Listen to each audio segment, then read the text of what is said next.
Good evening, everyone. We have another intriguing topic to together think about.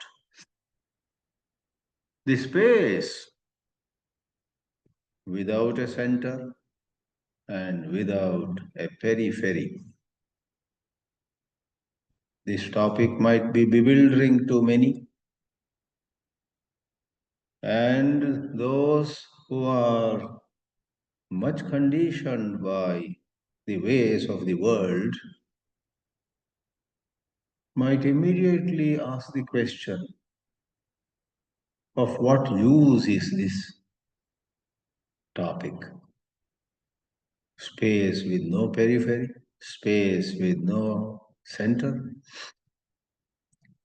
The conditionings of the world make us always look for some benefit. Therefore, in Hindi, they call it, this is all matlab ki dunya. Matlab means, what is in it for me? If I understand this space without a center and without periphery, what will I get?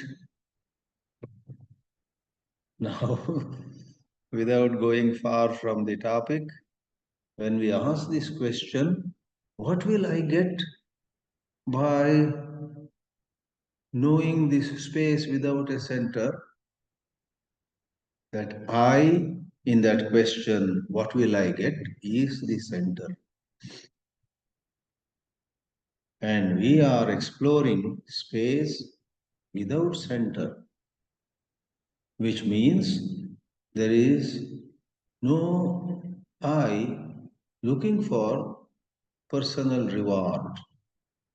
There is no I fearing punishment of the person. All through life, we are either hopeful of our being treated well or are fearful about our being ill treated. I have seen that people visiting even ashrams want to be treated well. If the head of the ashram himself receives you at the gate, you will go again and again to that ashram. And you go to an ashram and wonderful spiritual teachings are expressed there in some lecture or whatever, but nobody pays attention to you. Nobody asks you who you are. Then you are likely to be thinking twice before going there again. In the so-called material world and in the so-called spiritual world, the activity of the self, what will I get? What will I lose? Will I rise in the eyes of the society? Will I fall? Will I be more popular? Or will I have less friends? This concern about I is a thorn in the flesh, as the idiom goes. If you have a thorn in the flesh of your foot, every step it pains, it hurts. The ego, or more precisely called the self by Krishnaji, is very much like a thorn in the flesh of our foot. There is this expression, space without center, space without periphery. To say one of those is good enough. When you say something without center, it means without periphery. If you say space without periphery, it means without center. So let's go with both the expressions. I came across this expression 4 days ago when in Mumbai, some 20 of us gathered to discuss creativity. And in a certain talk delivered by Krishnaji,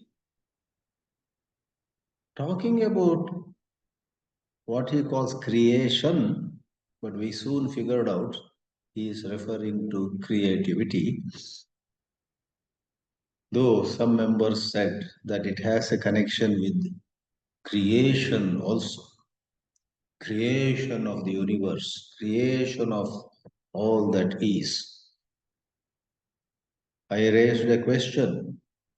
Does today's topic of creation have anything to do with the Big Bang theory? In physics, they talk about how the present universe began at a very, very, very distant point of time in the past with certain phenomenon which they call the Big Bang.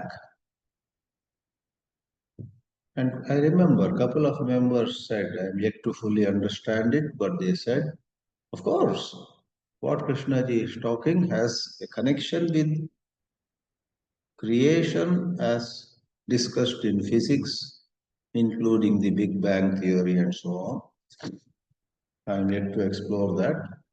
But one thing is clear to me, and the whole talk by him on creativity, once more calling it creation, as this reference to space without a center or periphery.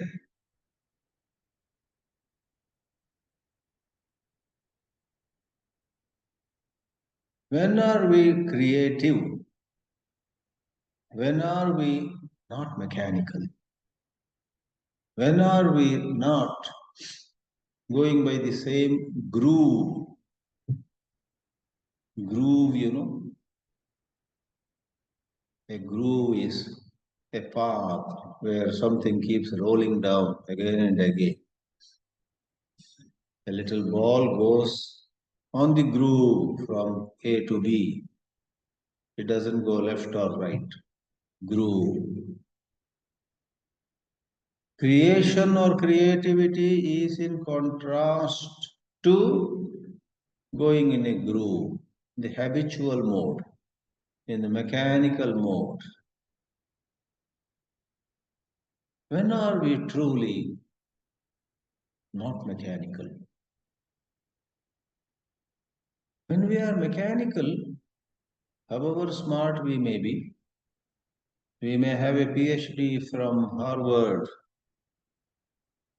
someone may be a professor at MIT, Massachusetts Institute of Technology, which is the big name in engineering in the world. Someone might be very, very erudite and even regarded by the world as being saintly, being pious, being virtuous and whatnot. Yet, if someone with all that glitter and glamour about one has the slightest trace of, what will I get? Will I be honored there? If I will be honored, I'm going there. If I'm not going to be honored, why take the trouble of going there and meeting those people? I want to be recognized. I want to be told once more how marvelous I am. And preferably, they should also say how terrible the others are. That's how the self operates. I would say when the self operates in us, a certain center inside us habitually clinging, habitually clings to a past experience. I don't mind confessing something about my childhood. When I was 9 years old, my mother once said to me, those good old days, we used to walk long distances by foot. She said, you know that Sharda auntie, go to her house and tell her that our family invites her to some Vedic Havan on some date. I said, all right, I knew the way. Walk on the main road, then walk on paddy fields, and then you look at some three palm trees at a distance, move towards them, and then somewhere near those three palm trees, Sharada auntie's house was. I had gone once or twice, though 9 year old, I ventured out. And my aunt was surprised. You young boy has come? I sat and said, Auntie, of course, Atte in Kannada. My mother said, there is a function and all of you should come. This is an invitation from my family and they have sent me to say this. Auntie was very happy. And I said, okay, I'm coming. I'm coming means I'm going. I'm going. She said, no, no, no, no, please sit, please sit. I sat quietly. And within 10 minutes, she gave such delicious upma. Kannada, we call it upittu, what is known popularly upma. Ah, it was so delicious. I ate it. I guess she might have given me some badam milk or something. For a little boy, they never gave tea or coffee those days. Little boys and girls, if they take tea or coffee, it was almost a sin. Anyway, I came back. About 6 months later, to complete the example, please bear with me. My mother again said, there is another function coming Sunday. Go to Sharada auntie's house and again invite her on our behalf. I went. I went, and my mind, conditioned by the delicious upma that I had eaten the previous time, went there and gave the invitation orally. Auntie, you should come. This time my aunt did not say, sit down. She was busy with something, but I did not move. I stood there for some time. She looked at me, why is she not going away? I looked at her but did not move. If I remember right, I even sat down on a bench there. I did not say anything, very shy. I would not ask for the upma, nor would I move. And she was embarrassed. But after some time, she went inside and brought some chakli or murku or something. I was disappointed. I was expecting a hot upma with some cashew nut and with. I took the chakli, looked left and looked right, and my mind said, this time this is all you are getting. Get out of here. And I walked back. Now, you and I get accustomed to pleasure and we want repetition of the pleasure. That pleasure of upma or something at childhood might later on become the pleasure of being an MLA, the pleasure of being a philosopher, the pleasure of being a speaker whose talks are attended by thousands in pin drop silence. Various forms of pleasure get into our psyche and we want it again and again, and that I who want that pleasure again is the center. And likewise, there are a number of episodes, anecdotes, incidents where we were insulted, we were maybe physically wounded, but the physical wound precipitates into a psychological wound. And the center inside us avoids that kind of episode. We avoid certain places, we avoid certain people, we avoid certain objects. Oops. The software in us, the operating system in us, keeps meticulously certain records of where we enjoyed something and where we suffered something. And we want a repetition of whatever we had enjoyed. And we don't want even a bit of whatever we had suffered. This clinging to memories is not possible unless there is a center which is called I, which clings. I give you a hammer and say, beat this table, strike this table. You strike the table with the hammer. Then next to you, your brother is standing. I say to him, strike the table. He doesn't have a hammer in hand. He will look at me. You asked my brother, giving him a hammer and asked him to strike the table. Now you are asking me now to strike. Where is the hammer? I need hammer. Now, hammer, in this simple analogy I created offhand, the hammer is with which you strike the table. The little I, built of memories, like a nest of a bird, is built with so many little pieces of straw, dry leaves, some twigs, etc. The birds know how to do it. They bring so many little pieces and how they organize. And very soon there is a nice nest for the birds, the little ones, etc., to stay in. Like that, numerous experiences of the past, they are the pieces of straw, they are the pieces of dry wood, leaves, whatnot.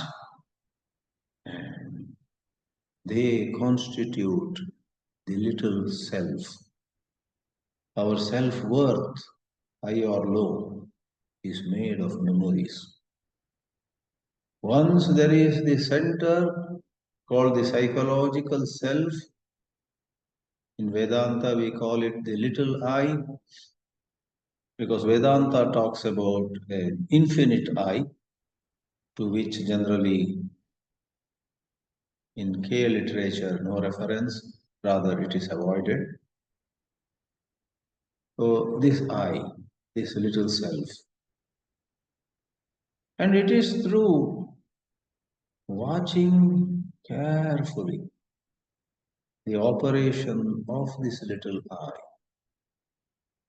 noticing very carefully how we have become machines, we have become mechanical,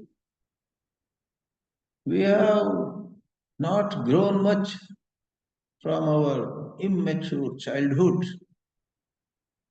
Only externally things have changed. Deep inside, it is the same tendency as a 6-year-old girl or a 7-year-old boy.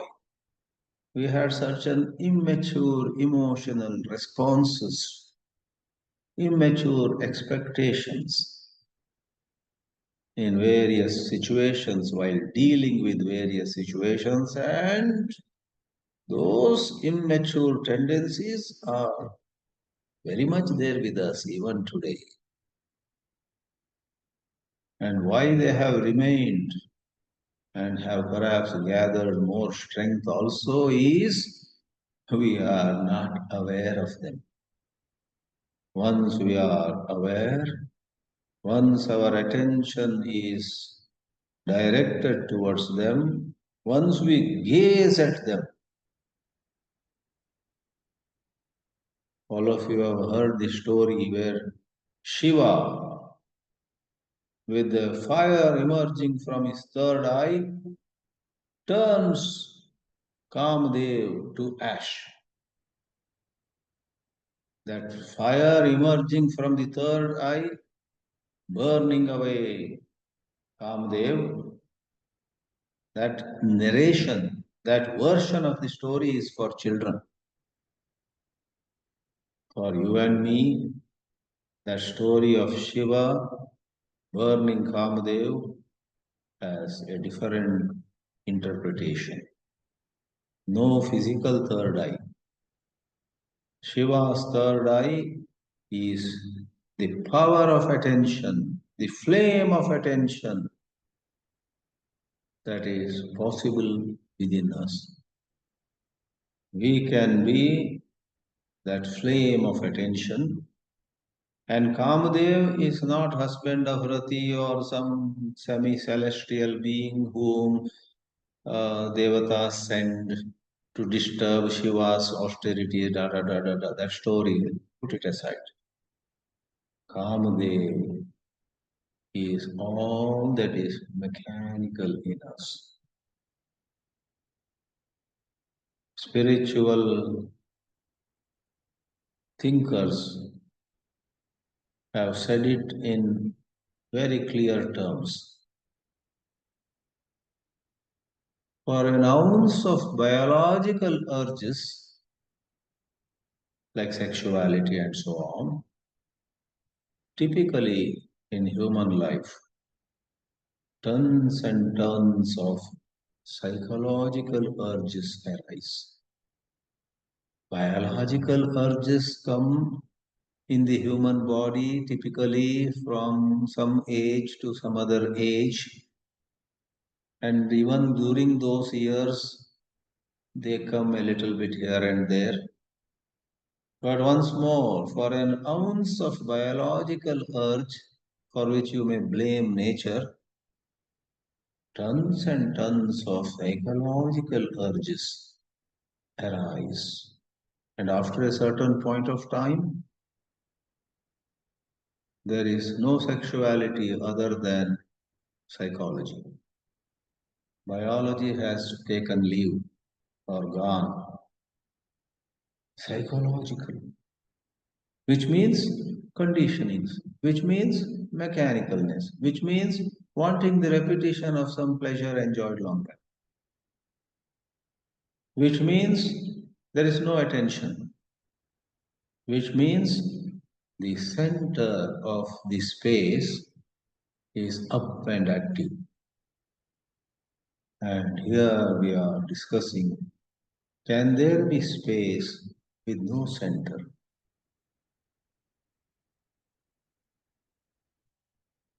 And when there is no center, no self, no entity built of memories,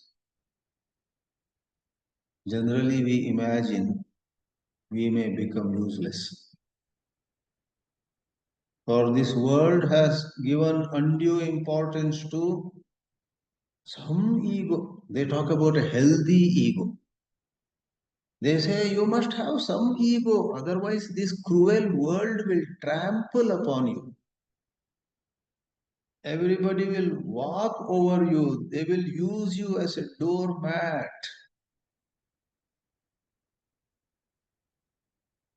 If not really angry, you must show some anger. You must yell a little. You must scream a little. You must throw tantrums at others to get anything done. You may be very spiritual, but keep that spirituality for the ashram, for the satsang, for the get-together, for the dialogue, K-dialogue. In real life, dear, somebody would advise us. In real life, you should fret and fume. You should react. If not aggressive, you got to be assertive. Demand. There is a saying in the corporate world, you don't get what you deserve. You get what you negotiate. Therefore, please attend next weekend a crash course on negotiation skills. And then some self-development guru will come to your town, and in a fancy, if not 5-star, 3-star hotel's banquet hall, he will offer you an intensive course, Saturday and Sunday, and you somehow your own money or your company's money put into it. And what is the theme of that workshop, 2-day workshop? How to be assertive, how to demand and get what you need. And that excites our nerves, only to be swung into the opposite on Monday or Tuesday morning. When we attend such workshops, our hope is rekindled.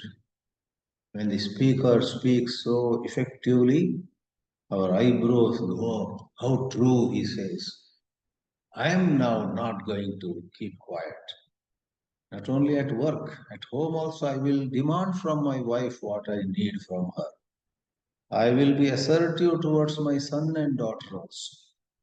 I will not spare anybody. You grind your teeth while attending that self-development workshop where some gifted speaker who has a good vocabulary, who knows histrionics, and who speaks in such a way, you will be taken on a different plane from one foolishness to another foolishness, and your wife and children will be shocked.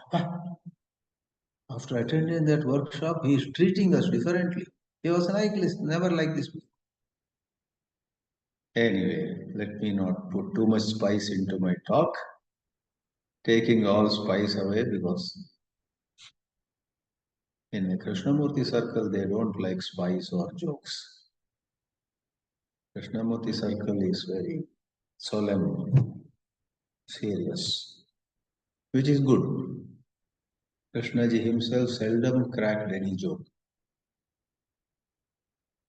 I think he cracked a few jokes more at the dining table, at breakfast or lunch with X or Y. But in his lectures, he was so serious. And in fact, it is a wonder of wonders that such a serious talk that Krishnaji used to deliver was typically attended by thousands of people. Someone who doesn't understand head or tail of Krishnaji's teachings might watch a video and might wonder. The speaker is not telling any joke, he is not singing, he is not playing a harmonium, he is not getting up and doing some dance. And yet, how come 2000 people are listening to him with so much attention? That was a marvel that Krishnaji was. Without all those entertainment, he was able to hold the attention of a large number of people, which included very learned people as well as those who are very mediocre or those who did not have much intelligence, at least at that moment. It was a mixed crowd. Doesn't matter. But there were some who are otherwise very competent. They also saw in whatever he was saying a lot of sense. This is precious. Therefore, friends, let me conclude my submission saying, as long as there is a center which is the self, you and I may pat ourselves on the back here and there that I did well, I spoke well, I sang well, I performed well, or some other time blame ourselves, feel low, oh my God, I made a fool of myself. I did not perform well. Sports or cinema or science or economics, everywhere. You and I want to perform well. We want to be the center of attraction. Who is that who wants all such attention? That is a psychologically created center. And if we were to discover that space within us where we are attentive, but there is no psychological center, the self, then contrary to what people in the world would generally expect, the greatest creativity happens. And that creativity is not to be measured by commercial standards, by corporate standards. That creativity can be appreciated by another person in whom also the center and the periphery together packed off. So the space without a center, without a periphery is a very, very, shall I say, thought-provoking theme or thought-quelling theme. It's a theme which quells, makes thoughts subside. This is my 2 cents. Thank you. Thank you, Swamiji. Prasad sir. Namaste, sir. Everybody. Namaste to everybody. I raised my hand very quickly and promptly today because I wanted Swamiji to hear my comments. Yes, sir. Otherwise, at the end, he would leave in between and all that. It is myself which has prompted me to raise my hand so quickly. We have to realize that what is the motivation? The motivation is the self. The self, myself, that is,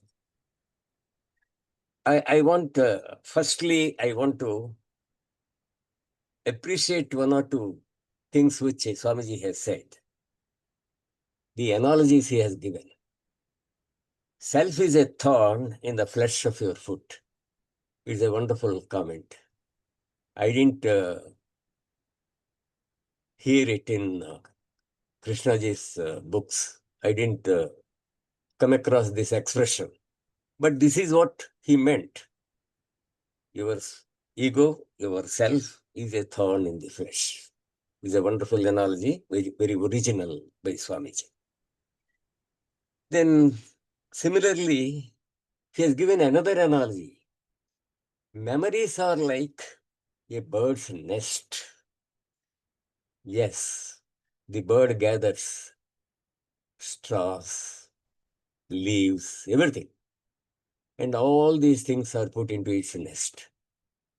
Similarly, we gather our memories. We live in our memories. We live in the past, which is memories. It's a wonderful analogy, again, than bird's nest. For me, it's wonderful. And I didn't come across this analogy in any of the K literature. But this is what he means. So, to that extent, the third thing I want to really appreciate is Vedanta has two selves, the small self and the big self. Whereas K confines himself to the small self. This is what I said somewhere, and somebody possibly didn't like it. But I am glad that Swamiji has confirmed it, that Krishnaji has not bothered himself about the big self. So these are the things which I wanted to appreciate and I wanted him to hear. But then there are one or two points which I don't really appreciate. Like he said, if there is no center, there is also no periphery. And vice versa. If there is no periphery, there is no center. This, I think, I don't totally agree with this. For me, center is different from the periphery. And periphery is different from center. How I look at it is, The center is the self, and periphery is the thoughts. Center is the thinker. The thinker has a thoughts. The thinker has thoughts. Maybe thought has created the thinker, but it gets accumulated. Your conditioning becomes your center. With all your memories, with all your thoughts, with all the traditions which you have been, the traditions into which you have grown, with all these things, that becomes the center. And that center has thoughts. Some of the thoughts are functional thoughts. They have to be there. They are also in the periphery. But mostly the thoughts in the periphery are of the self only. But they are new. The self is there as a solidified thing. It is psychologically solidified. And the thoughts are new. So every day a new thought comes to the same thinker. The thinker is solidified and remains constant. The thoughts are there new every day, every minute. And Krishnaji says you have to die to all your thoughts. That is living and dying. That is the aspect of it. You have to die to your thinker. You have to die to your thoughts. That is, except to the extent that is required for your survival, physical survival, you have to die to every attachment, every memory, all those things. And another thing I didn't really appreciate in Swamiji's talk is his interpretation of Shiva's third eye. You know, we can put any interpretation on these traditional stories. Stories are good and we can appreciate them as they are given to us over time, over ages. We can put so many interpretations. They are susceptible to any interpretation. Whether Ram has really built a bridge, all these things. Whether Lord Vishnu has really saved an elephant, Gajendra Moksha. All these stories are susceptible to any type of interpretation. So, I don't think Shiva's third eye is a flame of attention. This is an interpretation by K's disciple. That is all. That is all how I look at it. Flame of attention. But that is not the only interpretation. So, I think that's all. I have taken sufficient time. Thank you, sir. Pradeep, sir. Yes. Namaskar to all the friends. Swamiji gave a very comprehensive talk on a very, very intriguing, very different type of question. Whether I have few innocent questions, why do I call them innocent? Because they are in the form of words only. Knowing it too well that word is not the thing. Should there be question? Because questions are usually, they say they come from intellect. Intellect again is associated with self. Excuse me. So, for the same reason, Prasadji raised his hand earlier. I did the same thing just to put these questions straight and I wanted to listen to Swamiji about these, I call, innocent questions. Because the space with neither a center nor a periphery, I can understand this intellectually, I can understand periphery, and I have no questions about it. My two questions are initially where from these words are coming, where from these words are coming, and whom they are addressed to. Neither center nor a periphery, I expect, because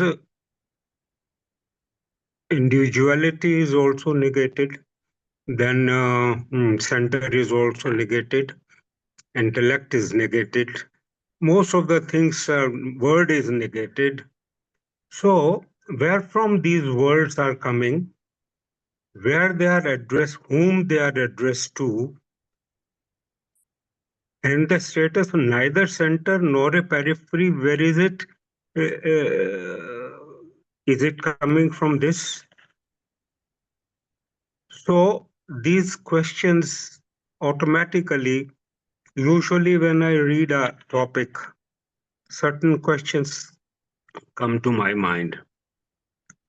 Because after negating virtually everything, again we are served in the same way, in the form of words, using our mind, intellect, whatever you may say. We can go on telling different words for our thinking faculty, which triggers immediately and tries to find out what could this mean, any topic, any topic.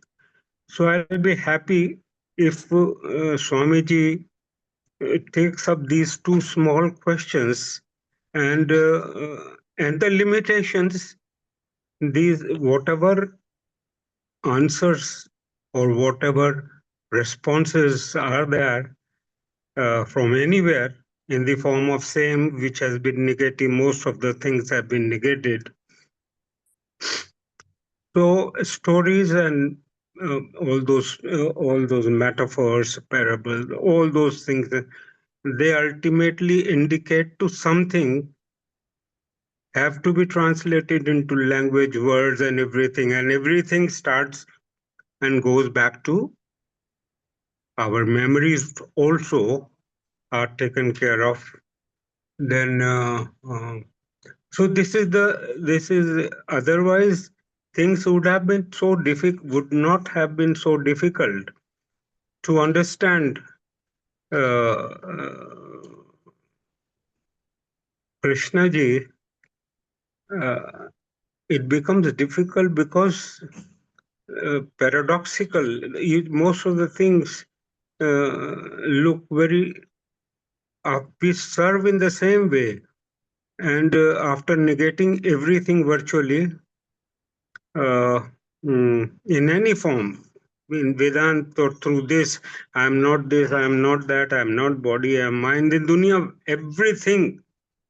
Then we start serving the same food with the same recipes of this thing. This is what I think. Thank you very much. I'll be happy to get from Swamiji what he says. Swamiji. Yeah.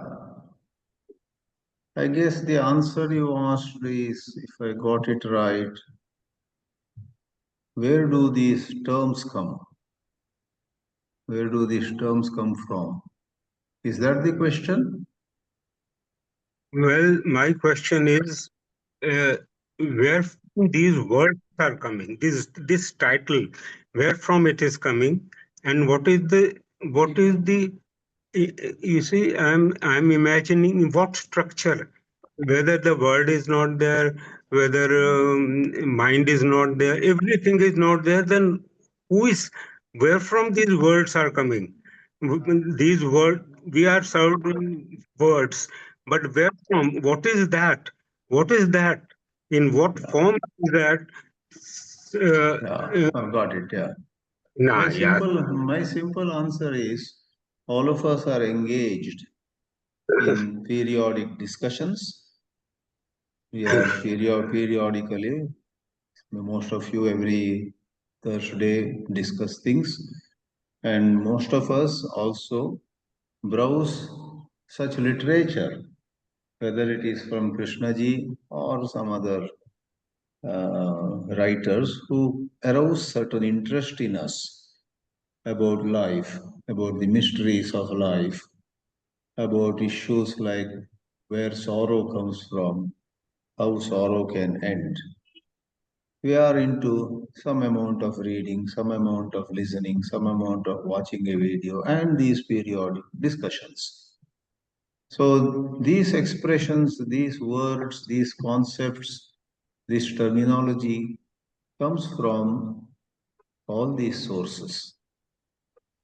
They come from the discussions we had held, some question answer in which we had participated, or sometimes we are sitting quietly and two scholarly people are discussing and it interests us and something we catch. It cannot come from nowhere or it cannot come from a very single source. These are so words, terms, concepts that are in the air if we join some particular activities. If you are in stock market, you will be familiar with some terminology. If you are amidst advocates, attorneys, lawyers, certain words pop up. In the world of sports, certain words pop up. So these words pop up when we are periodically in such environments where all these things are discussed. That's what I would say.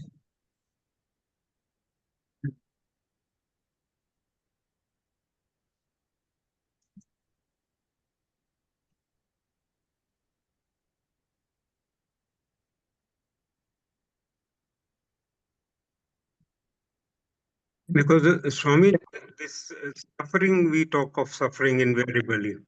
Suffering is also associated with the self only, the center. The moment it's, it is because of that only.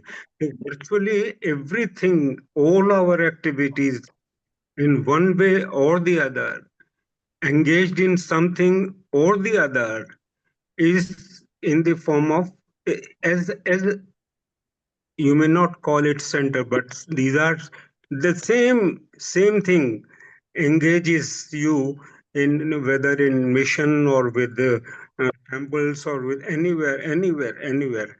So ultimately, so what we are suggesting is something which is in a way out of the world in a way, because it has no place in these things, because virtually you can just everything is associated with that which we are negating in a way. Imagining a utopia somewhere in us, that actually when no periphery, if periphery is there, there must be some center. If center is there, there must be a periphery. And this Vedant, that Akash, the concept of Akash, Subodhananji, I think once came here, the Chinmaya mission, a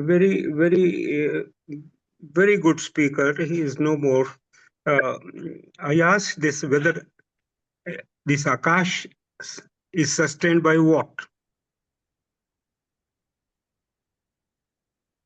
Then he said, tomorrow I will address your question. But then I didn't go there for that.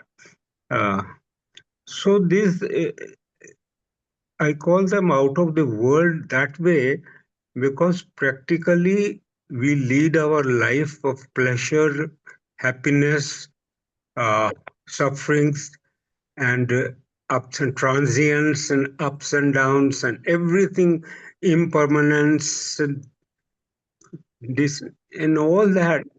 Everywhere this touch of uh, mm, mm, self in one way or the other.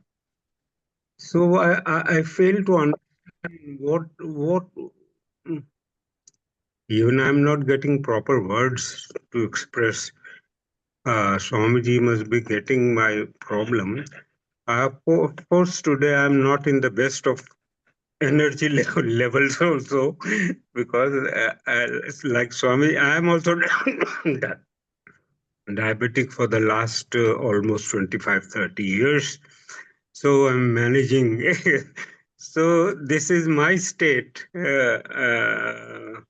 center and mind and everything included.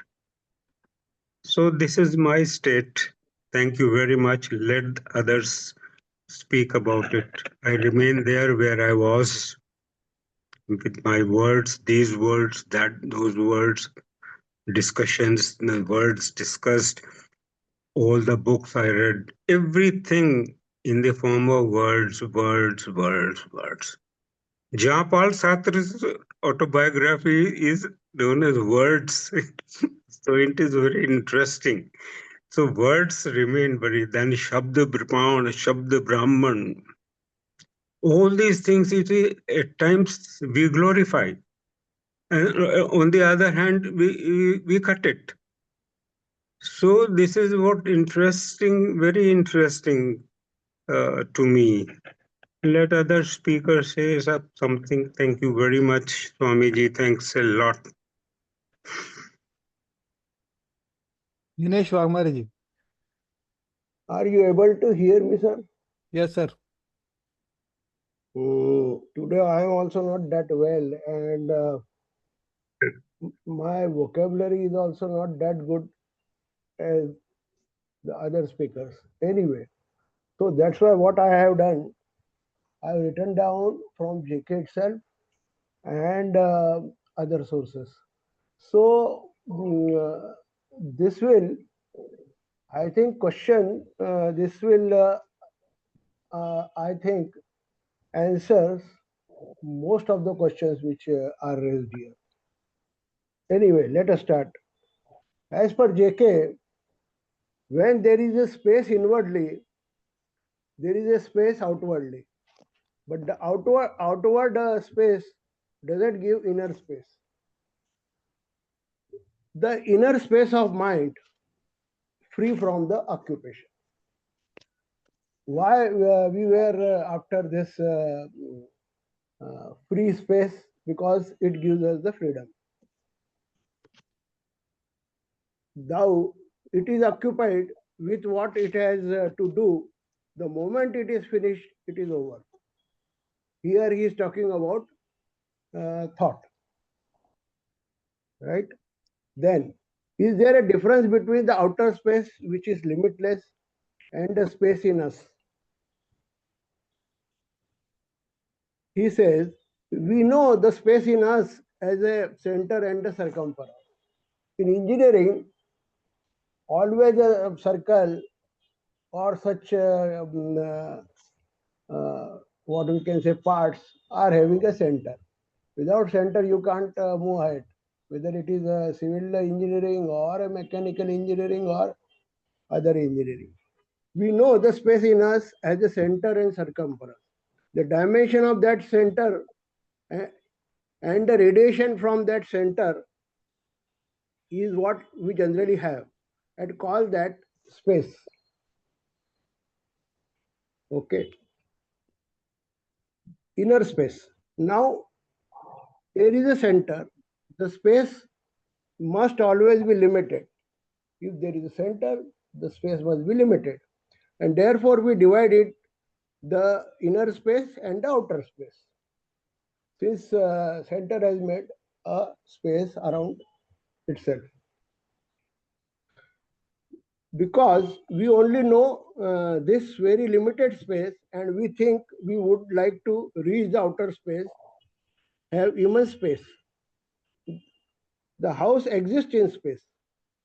Otherwise, there could be no house. And the four walls of this room make the space. And the space in the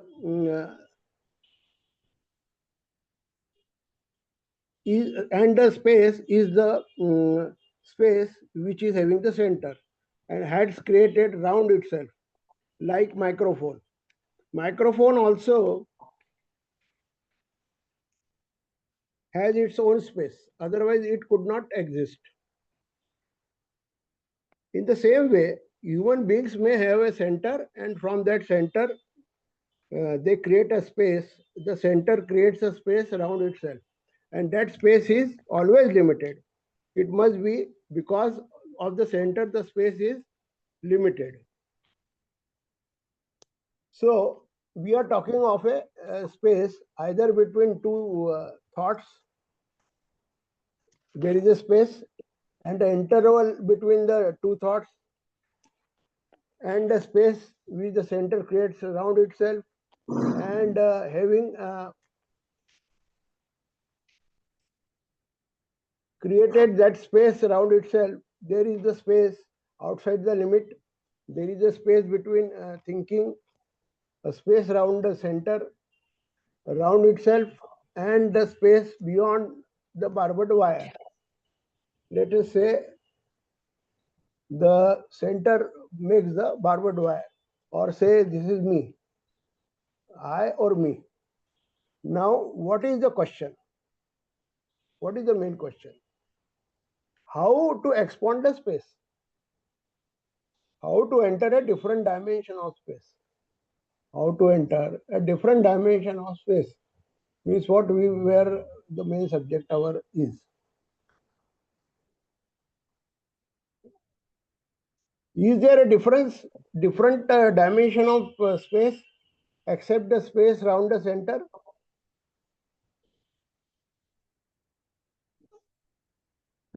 Yes, a different dimension of reality. Space about that we are talking for a moment. We can use that word.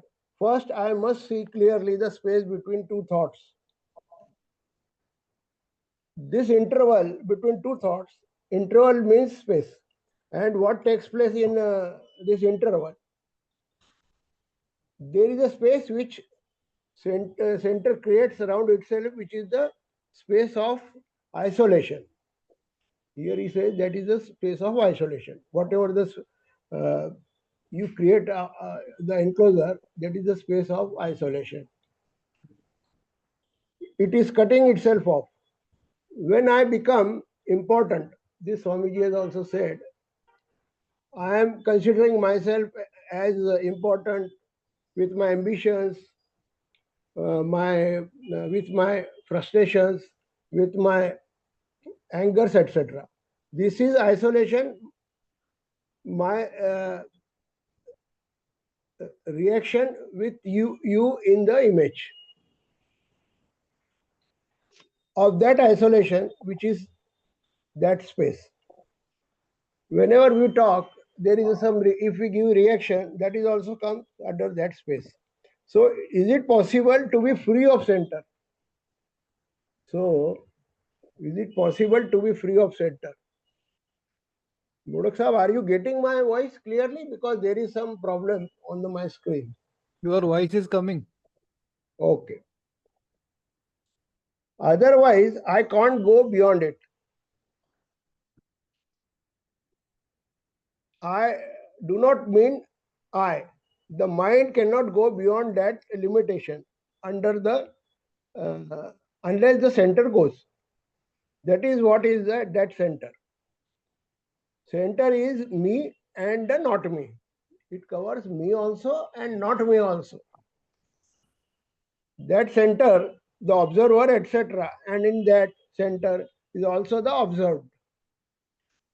So there was a earlier speaker was saying that every day there is a new thought, but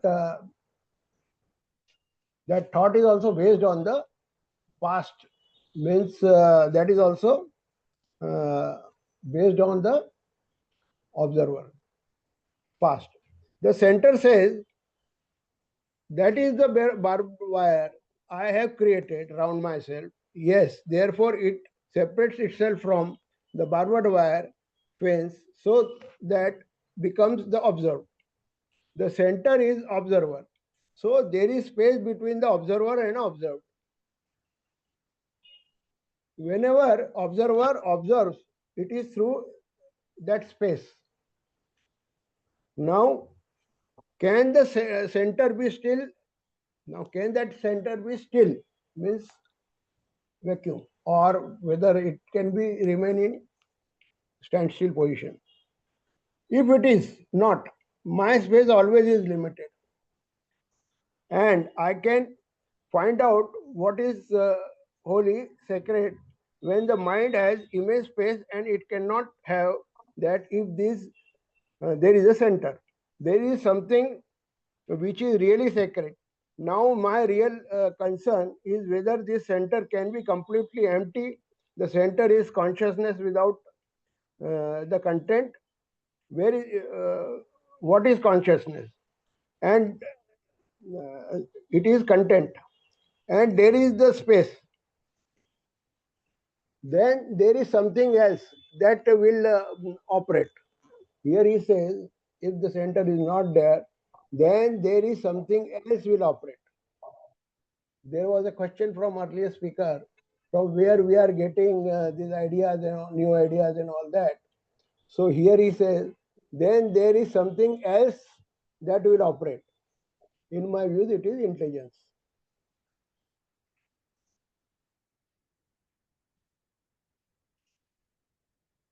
Which will use this, means intelligence will use this, which will function within the field of known.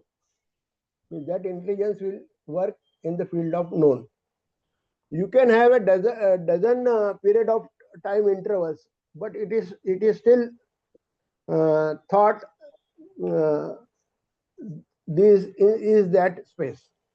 So whatever you will thoughts where whatever thoughts are there in this, they can have dozen of periods of time, but it is still uh, thought this is that space. This thought also he is considering as space. Space around the center, the space beyond the self, beyond the barbed wire and wall of center, space between observed and the observed, observer and the observed, space between me and the observer and my wife, the space which thought as my wife has created the image she has about me, the space. So center be, can the center be still, or can it fade away, or lie very quiet, or the content of consciousness is going to create space within consciousness and call it the vast space. So can the center be absorbed, which means no image, because it is the image that separates or dissolved or lie as a vague fragment in the distance. So Dinesh he ji, says, please, pardon? please try to be brief. Okay. So the mind can empty itself of image by not forming an image now. He says, if we can be free from the images, so the mind can be empty itself of images by not forming an image now. If we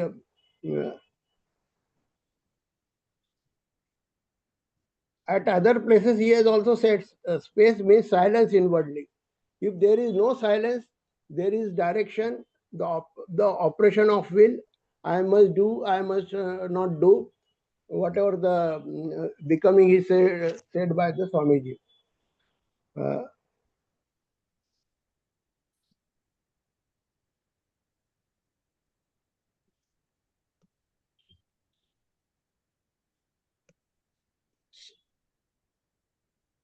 Okay, one important point he is saying, silence is not the space between the noises. Silence isn't the cessation of noise.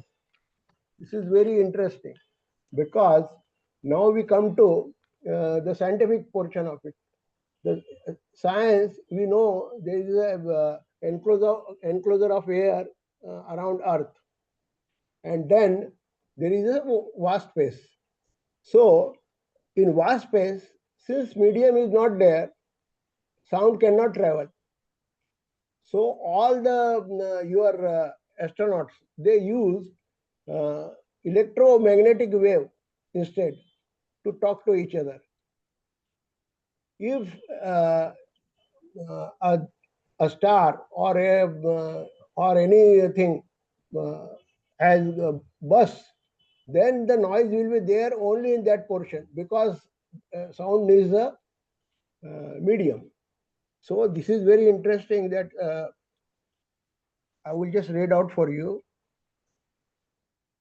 Sound needs medium to travel like solid, liquid, gas. Sound doesn't travel in space. Space is essentially a vacuum with very few particles to vibrate and carry sound waves. Sound is a vibration of particle in a medium. A vacuum of space is uh, it is near perfect vacuum, meaning it lacks the density of particles needed to carry out sound waves.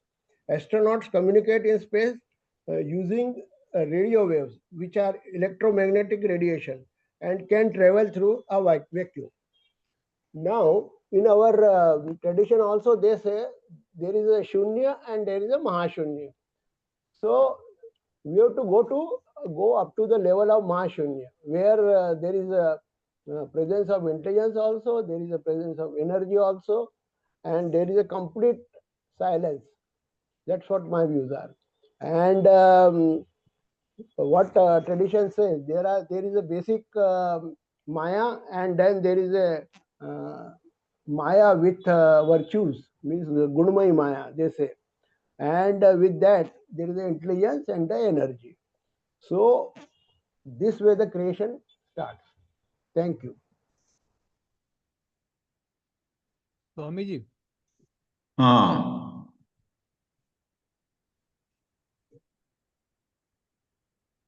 Yeah, we find that participants have a wide range of views on these terminologies. It only shows the limitation of language and limitation of various mental exercises that revolve around language. Language is spoken or written, then our mind responds to whatever we hear or we read, and this mind of ours again is conditioned by certain backgrounds. None of us is free of backgrounds. Therefore, these dialogues, I would say, are meant to churn. They are meant to arouse in us a greater curiosity. And at this point, I would only say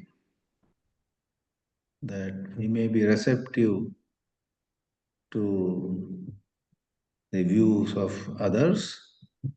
And yes, we may agree, we may not agree. However, we may keep a little bit of room for various other possibilities than how we think about things. Basically, a writer or a speaker uses some word. What the writer or the speaker has in her mind when she uses particular phrase or word, we sometimes do not know. And many a time such a writer or speaker is not around anymore. We cannot go to him or her to ask, what did you mean by this? She she or he has left. So knowing all these limitations, we must proceed with more discussion. Yes. Otherwise, I don't have anything to add to this discussion. I would like to listen to one or two more people who have raised their hands. Please. Shiva Kumar ji. Yeah. Sir, am I audible, sir? Yes, you are audible. You are not visible, but Yeah, sorry, this laptop doesn't have camera. Okay, continue with it. Yeah. So, thought, when it arises, does it create a space? In the sense, when thought arises, it is a movement away from what is. So,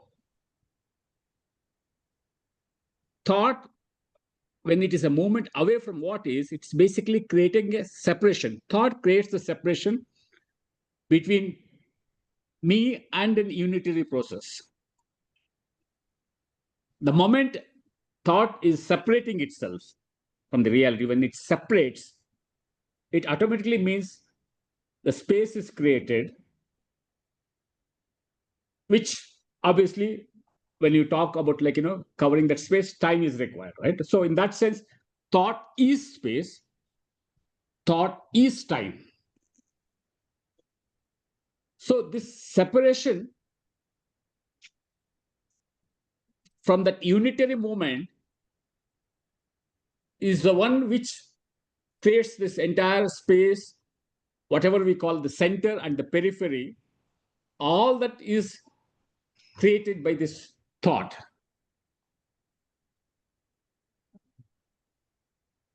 Being separation from the unitary moment, it is limited, obviously, right? So when we say observer should be observed, like observer is observed, where we're talking about other space beyond this thought. Any movement from my side to understand beyond thought is still the moment of thought. So I am trying to capture something which is beyond experience, a space which can never be understood, can never be brought into the experience, cannot be brought into the communication itself. The moment when you say communicate, obviously there is a language comes into picture, words comes into picture, all this comes into picture, right? So if we are talking about something beyond thought, it obviously is beyond communication, beyond experience. How is that this thought which trying to capture that is trying to capture something which can't be captured, which can't be experienced, which can't be communicated. Why it does is basically to sustain itself, so that I am in that same moment. I will add one more thought. Okay, what is this other space? Okay, so now my thinking starts. So in one or the other way, thought want to sustain itself, even either through questioning or trying to find out what the other thing is. So even when we say when earlier one of the speaker asked where does this words come from? It's already, we are already part of the society and culture, and it's not my age period, it's thousands of years, which is condition, which is already there. Now I'm already in that. With that, I wanted to understand from where the words come. In what way that will help me, other than sustaining my own words, sustaining my own thought structures, sustaining myself. So in other words, can the entire thing is can I understand my own limitation and just see what's happening within me, rather than trying to understand the reality, right? So all this movement away from what is is the one that is gaining momentum for itself. That's one of the reasons we are able to sustain this. Like, even searching like happiness, love, all this somehow like, somebody has put into us, and we wanted to gain that. Who wants to gain it? That same self, same ego wants to reach that state of egoless. A time-bound thought wants to reach a state of timeless. Why? It wants to sustain the time period. It wants to sustain that moment. So every action of ours is within the same moment of thought structure, and anything, because the thought is not yours and mine. Like it's not just like a 50 or 100 years old. Thousands of years old. As Swamiji was talking, it's already there out in space. Okay. So it has known all the trick. Millions of people have asked questions. Million people have answered it in a different way. All the trick it knows. So anything I try to do, it already knows the trick. You want to assume that like I want to be in a thoughtless state is arising from the same thought. And in the name of spirituality, in the name of thoughtless states, this tricky, cunning thought continues by itself. Shiva Kumar ji. I'm sorry. I took a lot of time. Thank you. That's it. Yeah, sorry, sir. You were saying something. Yeah. I am saying that please, other speakers are also waiting. Okay, yeah, I close it. Okay, before you said I close it. Thank you. Lakshmi ji. Namaste to everybody. Pradeep Kumar, I think his name. When you asked me the question, I feel like he is not here, Lakshmi ji. But we can. There is a crucial question. You see, the thought is, we think there is an entity doing all these things. Is there any entity? The thought is creating the me, the seeker, the thinker, the observer. This is also part of the thought. It's not separate. There is no other entity. And that's what our Swamiji spoke. There is no center and no periphery, means that is, it's happening everything, but we are assuming doership, that I am there, I am an entity, and I am doing. These are all the false opinions or illusion which we are accustomed and from long time. That is why they are stable in us, that I as a body am doing like that. There is no entity. The entity is created by the thought itself. That is why then when there is, we feel that as all our deeds, I as a body am doing. It's not that. The things are done because when we have that awareness, we observe that I as an entity am not doing all these things. And that awareness is saying that things are done, and the intelligence works without any entity. The thought is only creating this entity that you are there. And with that, we are always in illusion and we are in untruth and thinking that is true. Thank you. Because time is less, I'm stopping. Shakti ji. Yes, is my voice reaching, sir? Yes, sir. I just wanted to say that one thing that Krishnamurti points out, that there is no duality between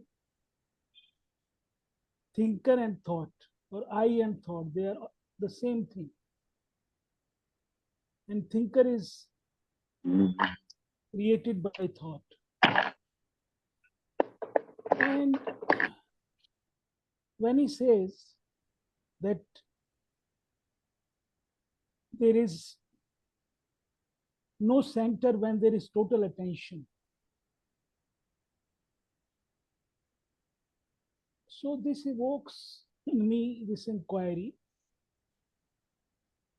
that why is it that after listening to Krishnamurti for so many years, I'm still most of the time inattentive. And also another question is that, is it necessary for the mind to remain occupied even when it is not required? So these questions, this inquiry is ignited in me when I listen to Krishnamurti about attention center. Thank you, sir. Ravi Kaushal ji. Yes, sir. Sir, please I'm be brief. audible. Yes, you are audible. Sir, I Yes, request if you give me some time because I've written something, so if you allow me. So If it is, I start. it is already Okay. 7:26. You can finish it within 3-4 minutes if possible. I try, sir. Okay. Thank you. So first, this topic is neither a center and nor a periphery kind. So I didn't listen what Chidanand Swami said first, but what Prasad sir said, and he's saying that the thought and this thinker and thought, he's saying that the center and that thing, the thought is periphery, and the center is, has its own entity without the thought also. So that is one thing. Saying that you have to all your thoughts. So, I mean, who are you without the thought? My question is, who are you without the thought? Bring me the center without the thought, then I'll see. So that is one thing. And the center and periphery is, different. He's saying like that. So what the K said that the thought is the thinker. It is the thought which created the thinker. So it is. I mean, it's a combo. It's there. It's not that is separate and that is separate. Without the thought, there is no center. So I'm saying that. And then the Pradeep sir is questioning where the question comes from intellect. Sir, why don't you ask? Why don't you ask a real question then? If you say that all the question comes from the intellect, why don't you ask the real question which change you today fundamentally or radically? If you do not have that fire, do not ask the question then. And then this Chidanand Swami is saying that the question can come from. He respond, but I'm saying that question can come from aloneness. The real question comes from aloneness. I mean, if you really know what aloneness is, that is one thing. And then Pradeep sir again says that he asked one question, Akash or space sustained by whom? So I'm saying that how will you understand this, sir?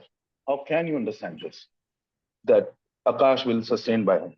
Even if I tell you what the answer is, it has no meaning because it is just an answer.